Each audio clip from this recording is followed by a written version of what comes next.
Good morning class 5th students. आज हम पाठ नंबर 5 का अभ्यास करेंगे जो एक कविता है चंदा मामा का खेत।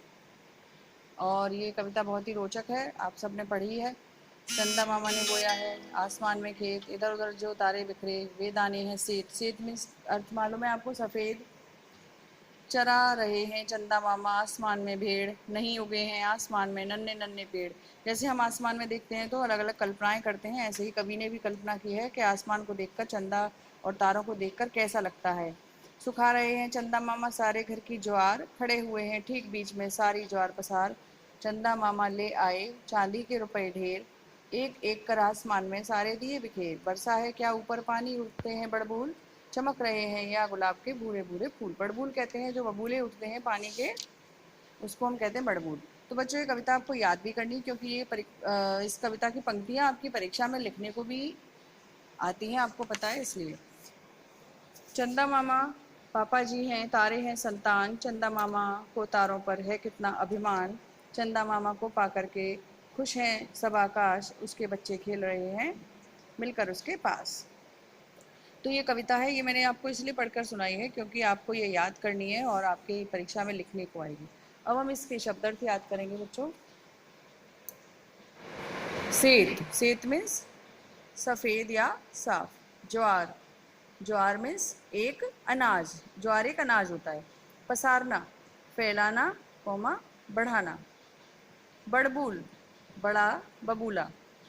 संतान, अपने बच्चे। अभिमान, गर्व। और ये इसके इमला शब्द हैं जो आपको लिखकर देखने हैं, इनके अभ्यास करना है, लिखकर देखोगे। आपको ये शब्द अर्थ याद करके बोलकर पहले याद करो, फिर लिखकर देखो, ताकि आपको मात्राओं का ज्ञान हो और आप जब परीक्षा में बैठें तो आपकी मात्राओं में कोई गलती नहीं हो। अभिमान, संतान, संतान में देखिए ऊपर बिंदी लगी हुई है। बड़बूल, बिखेर, ज्वार, ज्वार में आधा ज है और वो पर आकी मात्रा और र। पसार। इसके बाद है आपका सही का निशान लगाइए। दानों का रंग कैसा है, भूरा, सफेद या लाल। सफेद, सही उत्तर है आपका सफेद। आसमान में कैसे पेड़ उगे हैं, नन्हे नन्हे। आपको पता है तीन उत्तर में से आपका जो उत्तर सही होता है वही आपको बताना है। चंदा मामा ने रुपए कहाँ बिखेर दिए हैं, अंतरिक्ष में, धरती पर, आसमान में या चारों ओर। आपका उत्तर है आसमान में। चंदा मामा को किस पर अभिमान है, चांदनी पर, बादलों पर, तारों पर या ज्वार के दानों पर। सही उत्तर है तारों पर। अब है आपका सही वाक्य के सामने, सही और गलत वाक्य के सामने गलत का चिन्ह लगाना है। आपको बताना है ये सही है या कविता में ये लाइन आई है या नहीं। आसमान में इधर उधर तारे बिखरे हुए हैं, सही।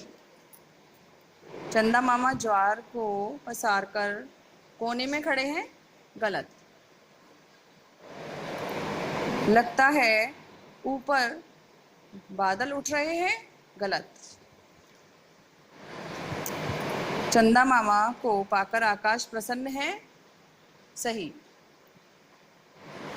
और ये कुछ पंक्तियां हैं देखिए आपकी कविता की, ये आपको याद करके यहाँ लिखनी है। आपको पता है मैंने कविता भी आपको पढ़ाई है और ये कविता की पंक्तियां भी आपको याद करनी है, ठीक है।